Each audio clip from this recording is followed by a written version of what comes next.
আমি কোলবালিশের সাথে বাসর না করে আমার সদ্য বিয়ে করা বউয়ের সাথে পালিয়ে যাওয়ার সিদ্ধান্ত নিলাম। কোলবালিশের সাথে বাসর করলে হয়তো গিনিস বুকে আমার নামটা লেখা হতো। চাঁদে যেমন প্রথম মানুষ হিসাবে পা রেখেছিলেন নীল আর্মস্ট্রং, তেমনি পৃথিবীর প্রথম কোনো মানুষ হিসাবে কোলবালিশের সাথে বাসর করে ইতিহাসের পাতায় নাম লেখাতে পারতাম আমি। কিন্তু তখন আমার বেঁচে থাকা হতো না, তাই বাঁচার জন্য ইতিহাসের পাতায় নিজের নামটা লেখালাম না। তবে এটাও বা কম কিসের, বাসর না করে বউয়ের সাথে পালিয়ে যাচ্ছি, এমনটা কি কখনো হয়েছে আগে? বিয়ের রাতে জামাই বউ বাসর না করে পালিয়ে গিয়েছে। ভাগ্য সুপ্রসন্ন থাকলে এটাও হয়তো ইতিহাসের পাতায় রূপার অক্ষরে লেখা হতো। সিনথিয়ার কথা মতো আমি তার পেছনে পেছনে যাচ্ছি। বাসার সবাই ঘুমিয়ে গেছে, একটা কাকপক্ষীও জেগে নেই। তবুও খুব সাবধানে বাড়ির সীমানাটা পার করলাম আমরা।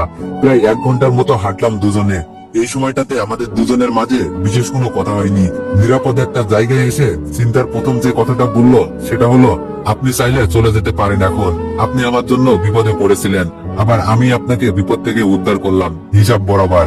চিন্তার কথাটা কেন জানি আমার ভালো লাগলো না। এভাবে কেউ কাউকে চলে যেতে বলতে পারে? আর তাছাড়া সে তো আমার বিয়ে করা বউ, হোক না সেটা পরিস্থিতির শিকার। তবুও তো আমরা দুইজন এখন স্বামী স্ত্রী। আমার তার উপর খুব করে জোর কাটাতে ইচ্ছা করলো, কিন্তু কেন এক অদৃশ্য বাঁধনের কারণে সেটা পারলাম না। আমি খুব নরম হয়ে সরল গলায় বললাম, এত রাতে আপনি এই জনমানব শূন্য স্থানে ভয় পাবেন না? আর বলা তো যায় না কখন কে এসে ঝাঁপিয়ে পড়ে। দেশের অবস্থা তো জানেনি, যে হারে ধর্ষণ হচ্ছে, তার উপর আবার আপনি অনেক সুন্দরী। আপনার উপর থেকে নজর সরানো অনেক টাফ। তাই বলছিলাম আরেকবার ভেবে দেখেন, সত্যি কি আমি চলে যাব নাকি আপনার সাথে থেকে যাব? আমার কথাটা শুনে সিনথিয়া আগে স্বাভাবিক অবস্থা থেকে কিছুটা হলেও ভয় পেল। তাই আমাকে বলল, আচ্ছা ঠিক আছে, তবে সকাল হলেই আমাদের দুজনের রাস্তা আলাদা হয়ে যাবে, মনে থাকে জানো। আমি তার কথা শুনে হ্যাঁ না কিছুই বললাম না, শুধু মাথাটা নাড়ালাম। সারা রাত চিন্তার সাথে কাটালাম আমি, অনেক কথা বললাম তার সাথে।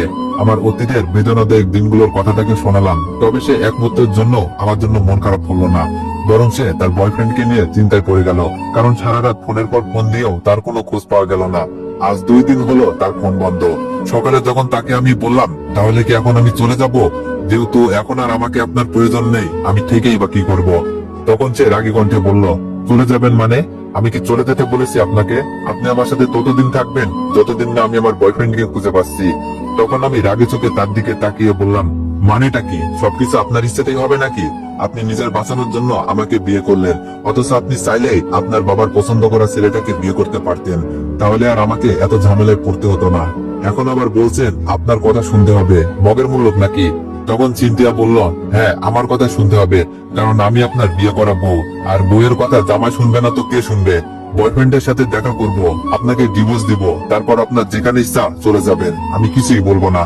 তবে যতদিন আপনি আমার বিয়ে করা স্বামী, ততদিন আমার সাথে থেকে আমার বয়ফ্রেন্ডকে খুঁজে বের করতে সাহায্য করতে হবে। এই সময়েও যে মেয়েটা মজা করবে আমি কখনো ভাবিনি। অবশ্য প্রথমবার কথা বলে বুঝেছিলাম মেয়েটা সিরিয়াস মুডে মজা করতে ভালোবাসে, তাই হয়তো এমন করছে। আমিও মজা করে বললাম, ওরে আমার সোনা বউটা রে, এতই যদি জামাই জামাই বলেন তাহলে নিজে বাসন না করে কুলবালিশ এগিয়ে দিয়েছিলেন কেন? তখন সিনথিয়া হেসে বলল, আমার বয়ফ্রেন্ড আছে। বয়ফ্রেন্ড থাকতে জামাইয়ের সাথে বাসর করাটা কেমন দেখায় না? খুব খারাপ দেখায় এটা।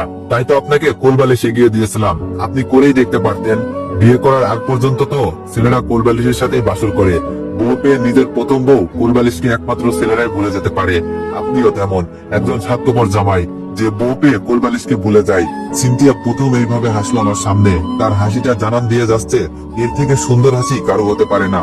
আমি তার হাসিতে মুগ্ধ না হয়ে পারলাম না। তবে হেসে হেসে যে মেয়েটা এত মজা করে কথা বলতে পারে আমার জানা ছিল না। আমিও মজার ছলে বললাম, আর জামাই থাকতে বুঝি বয়ফ্রেন্ডের কাছে চলে যাওয়াটা খুব ভালো দেখায়? আপনি আমাকে বলেন তো, জামাই আগে না বয়ফ্রেন্ড আগে? তখন সিনথিয়া বলল, অবশ্যই বয়ফ্রেন্ড আগে, সেজন্যই তো জামাই রেখে বয়ফ্রেন্ডের কাছে যাচ্ছি।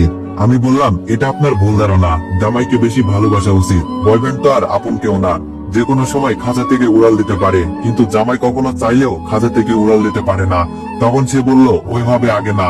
আমি বললাম, তাহলে কিভাবে? তখন সিনথিয়া বলল, ডিম থেকে যেমন মুরগি হয় ঠিক তেমনি বয়ফ্রেন্ড থেকে জামাই হয়, তাই জামাইয়ের আগে বয়ফ্রেন্ড। এই সিম্পল জিনিসটা বুঝতে পারেন না, আবার নিজেকে জামাই দাবি করেন। আমি মেয়েটার কথা শুনে স্যামসাং ফোনের মতো হ্যাং হয়ে গেলাম। কিছু সময় স্তব্ধ হয়ে দাঁড়িয়ে রইলাম। তখন সকাল 8টা বাজে। অনেকটা সময় পর দুজনের নীরবতা ভেঙে সিনথিয়া বলল, ওর ফোনটা এখনো অফ, কি করি বলেন তো? অনেক ক্ষুধাও লাগছে। ওর কথা শুনে মনে হলো আমারও অনেক ক্ষুধা লাগছে। সেই যে রাতে বাসায় খেয়েছিলাম তাও তৃপ্তি নিয়ে খেতে পারিনি। তারপর বিয়ে বাড়িতেও খাওয়ার ইচ্ছে ছিল না। ওই রকম বিয়েতে বর কি পেট ভরে খেতে পারে? পারে না, আমিও পারিনি। তাই আমি দুজনের ক্ষুধা নিবারণের জন্য বললাম, চলেন সামনে কোথাও খেয়ে নিই, আমার প্রচন্ড ক্ষুধা পেয়েছে। ফুটপাতের একটা হোটেলে আমরা দুইজন হালকা নাস্তা করলাম, কারণ হোটেলগুলোতে এখনো ভাত হয়ে সারেনি। নাস্তা করতে করতে প্রায় 9টা বেজে গেল। হোটেলে কিছু সময় রেস্ট নিয়ে বাইরে বের হওয়ার পর বুঝলাম ঝাপসা গরম চালিয়েছে। এই ঝাপসা গরমে বেশি সময় রোদের মধ্যে থাকলে ডিম শুদ্ধ হতে পারে, কিন্তু এছাড়া কিছু করারও নেই, কারণ চিনতে এখনো তার বয়ফ্রেন্ডের সাথে যোগাযোগ করতে পারিনি।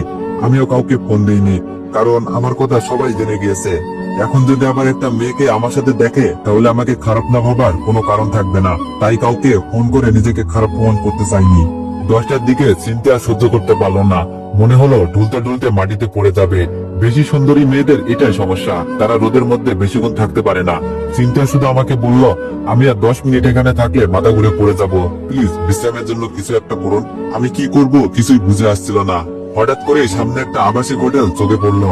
আমি সিনথিয়াকে নিয়ে হোটেলে 24 ঘন্টার জন্য একটা রুম নিলাম। হোটেলের ম্যানেজার আমার দিকে আর চোখে চেয়ে বলল, কোনো কিছু লাগবে বলেন স্যার। মেয়েটা জোস। আমার ইচ্ছে করলো ম্যানেজারকে কষে 2টা চড় দিতে, কিন্তু পারলাম না, কারণ এখানে যারা আসে তারা মেয়ে নিয়ে আসে। কেউ বা নিজের গার্লফ্রেন্ডকে নিয়ে আসে, কেউ বা টাকা দিয়ে মেয়ে ভাড়া করে নিয়ে আসে। তাই ম্যানেজারকে কিছু বলতে পারলাম না। সিনথিয়া আমার দিকে আগুন চোখে তাকিয়ে আছে। ম্যানেজারকে তো মনে হয় পারলে মেরেই ফেলবে। আমি রুমে নিয়ে তাকে বুঝালাম, হোটেল যেমনই হোক না কেন আমরা সেফ থাকলেই তো হলো। আর আপনার অবস্থা দেখে ভয় পেয়ে গিয়েছিলাম, তাই সামনে যেটা পড়েছে সেটাতেই ঢুকে পড়েছি। আমার কথাগুলো পজিটিভ ভাবে নিল সিনথিয়া। সে ফ্রেশ হওয়ার জন্য ওয়াশরুমে চলে গেল, আর আমি বিছানায় গায়ে লিয়ে দিয়ে একটু বিশ্রামের আশায়, কারণ 2 রাত ধরে 1 সেকেন্ডও ঘুমানোর সুযোগ হয়নি। চোখে প্রচন্ড ঘুম, তাই চোখ বুজে ঘুমের ঘরে তলিয়ে গেলাম। ঠিক তখনই ফোনটা বেজে উঠলো। সে দেখলাম মিলি ফোন করেছে। না চাইতেও ফোনটা ধরলাম। ওপাশ থেকে মিলি বলল, তোমার কি হয়েছে বলো তো? এতবার ফোন দেওয়ার পরও তুমি ফোন ধরো না। তোমার সাথে আমি দেখা করতে চাই। আমি তোমাকে এখন অনেক মিস করি। মনে হয় তোমাকে আমার এখন প্রয়োজন। একবার দেখা করে সবকিছু আগের মতো করতে চাই আমি মিলিকে কিছু বলতে যাব, ঠিক তখনই আমার চোখ আটকে গেল আমার সামনে দাঁড়িয়ে থাকা মেয়েটার দিকে। মনে হচ্ছে স্বর্গ থেকে কোনো পরী ভুল করে জমিনে নেমে এসেছে, এখন আমার সামনে দাঁড়িয়ে আছে। সিনথিয়া সুন্দর জানতাম, তবে এতটা সুন্দর হবে ভাবতে পারিনি। বিয়ের সাজে মেয়েটার দিকে ভালো করে তাকানোর সুযোগ হয়নি কখনো, কিন্তু আজ যখন বিয়ের সমস্ত সাজ ধুয়ে মুছে নতুন ভাবে আমার সামনে দাঁড়িয়ে আছে, ঠিক তখনই বুঝতে পারলাম তার সৌন্দর্যের গভীরতা। চিন্তার দিকে তাকিয়ে মনে হলো পৃথিবীর সবচাইতে সুন্দর মানুষটা আমার সামনে দাঁড়িয়ে আছে। ভেজা চুলে মেয়েটাকে অনেক বেশি হট মনে হচ্ছে। মিলি ওই দিক থেকে সমানে চিল্লিয়ে যাচ্ছে, কিন্তু আমার কানে মিলির আওয়াজ খুব একটা গুরুত্ব পাচ্ছে না। আমার চোখ গুরুত্ব দিচ্ছে চিন্তার হট দৃশ্যটাকে। মিলি যখন বরাবর বলছিল, কি হলো তুমি কথা বলছো না কেন? আমি কি বলছি শুনতে পাওনি? তখন আমার কি হলো জানি না, নিজের অজান্তেই মিলিকে বলে ফেললাম, আমি বিয়ে করেছি, আমার বউ আছে, এখন রাখি, বাই। আমার কথা শুনে মনে হলো সিনথিয়া আমার দিকে এগিয়ে আসছে, আবার মনে হলো দূর আমি তার দিকে এগিয়ে যাচ্ছি, আবার মনে হলো না সেই আমার দিকে এগিয়ে আসছে। আমি তার দিকে এগিয়ে যাচ্ছি নাকি সে আমার দিকে এগিয়ে আসছে কিছুই বুঝতে পারলাম না। সিনথিয়া আমার দিকে এগিয়ে এসে বলল,